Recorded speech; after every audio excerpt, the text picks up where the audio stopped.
Marcus Spears, is there any question in your mind that Baker Mayfield is the quarterback of the Browns into the foreseeable future? They should sign him to one of those big deals quarterbacks get and go on with their lives.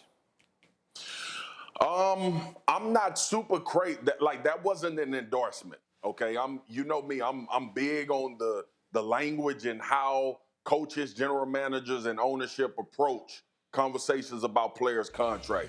Obviously, Stefanski is deferring to Andrew Berry, the GM, because that's the one that ultimately is going to work the deal or whatever. But the fact that your head coach didn't say, yeah, he's our franchise guy, Baker is the future face of the Cleveland Browns, that bothers me, concerns me a little bit. Yes, he's done enough this season to be the franchise guy. First of all, when is the last time a damn Cleveland Browns quarterback even got to the point of a conversation about a second contract? Yep. So that's a win for Baker Mayfield right there, let alone his play. He did some things this year that showed me that not only the maturity at the quarterback spot, but also I'm going to step up and answer the bell when it's about the quarterback out-dueling the quarterback across the field for me. That is the thing I saw. That's the most impressive thing I saw. Baker put the Cleveland Browns in games and won games with his arm, off script, when Nick Chubb and Kareem Hunt and this offensive line wasn't demolishing people. He showed you that he can put you in positions to win as well. And I think that speaks to his franchise. Now, what tier, what money, I don't know, G. I don't see paying $40 million for Baker with all of the things you need around him. What do you think, Jeff?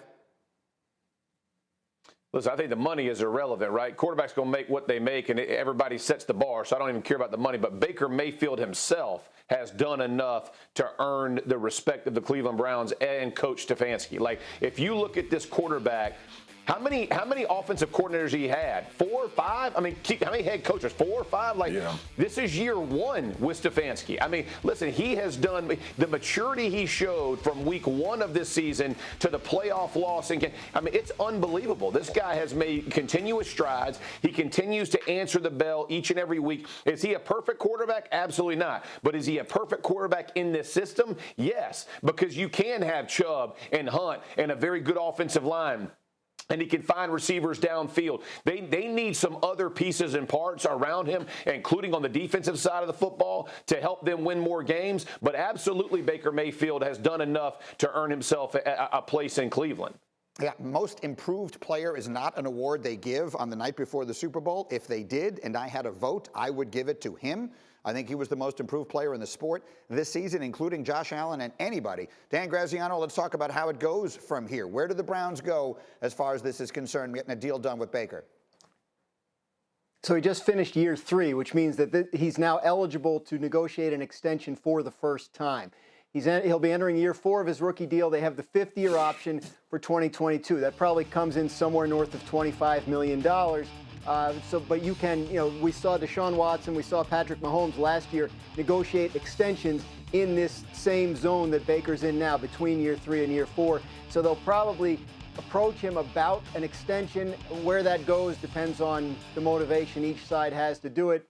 Kevin Stefanski's smart. He's not going to go out there and talk about Baker Mayfield, a surefire franchise quarterback for the future, because then the Baker Mayfield's agent goes into the negotiation and says, hey, look what your head coach said about my guy giving me more money. So, it's just the process. But Kevin Stefanski went there believing that Baker Mayfield could be the guy long term, and this year proved it. I mean, did you see these throws we were showing on the highlights against the Chiefs the other day? I mean, couldn't do any better than he did in that game. Yeah. No argument there. So, Marcus, really quickly for you, if I could. You're talking about you're not 100% sold on the tier. But I like the point that Saturday just made. Considering this is year 1 in this system, do you believe there's reason to expect him to get better next year?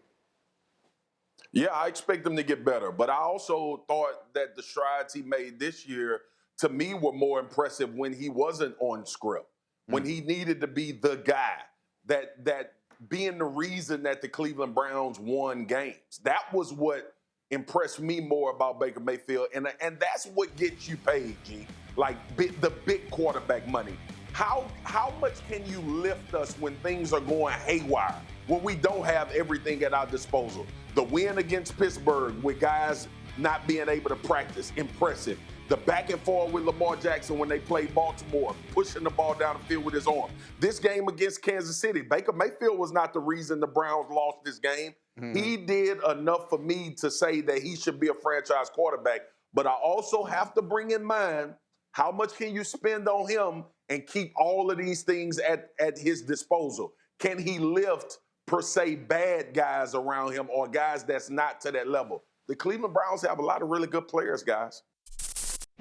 Thank you for watching ESPN on YouTube. For live streaming sports and premium content, subscribe to ESPN+.